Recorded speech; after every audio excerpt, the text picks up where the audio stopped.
بسم الله الرحمن الرحيم والطور وكتاب مسطور في رق منشور والبيت المعمور والسقف المرفوع والبحر المسجور إن عذاب ربك لواقع ما له من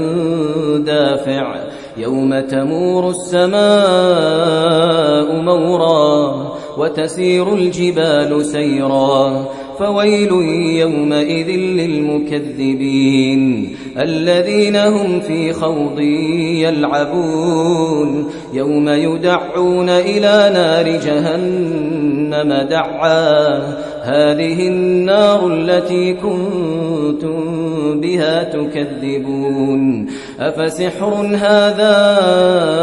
أم أنتم لا تبصرون اصلوها فاصبروا أو لا تصبروا سواء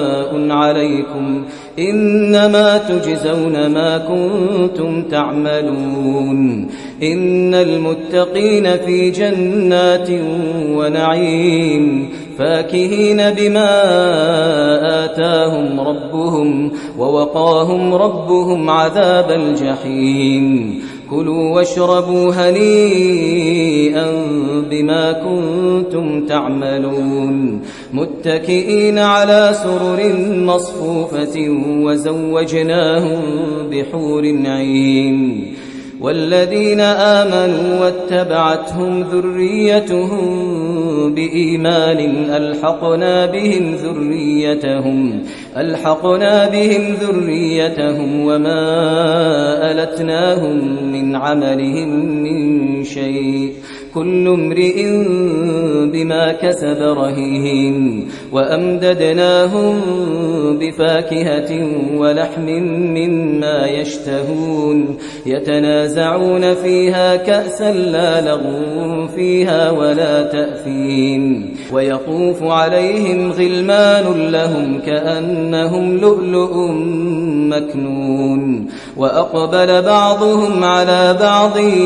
يتساءلون قالوا إنا كنا قبل في أهلنا مشفقين فمن الله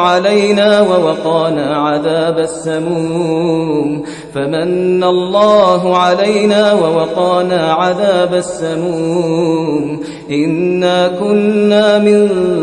قبل ندعوه إنه هو البر الرحيم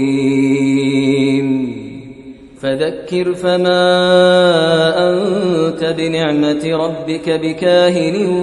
ولا مجنون أم يقولون شاعر نتربص به ريب المنون قل تربصوا فإني معكم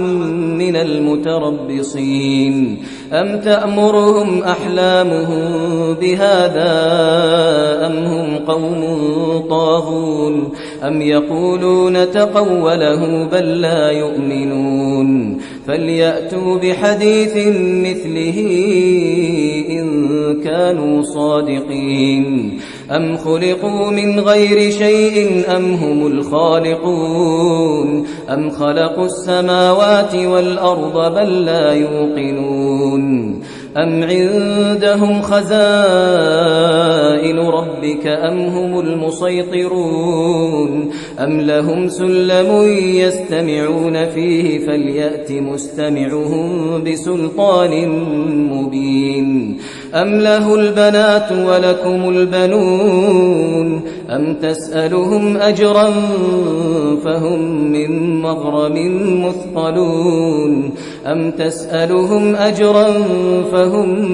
مغرم مثقلون أم عندهم الغيب فهم يكتبون أم يريدون كيدا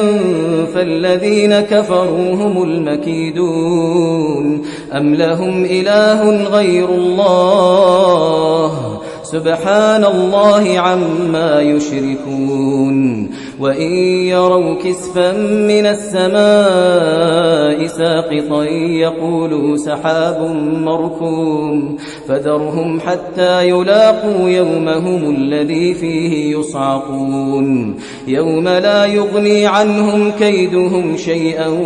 ولا هم ينصرون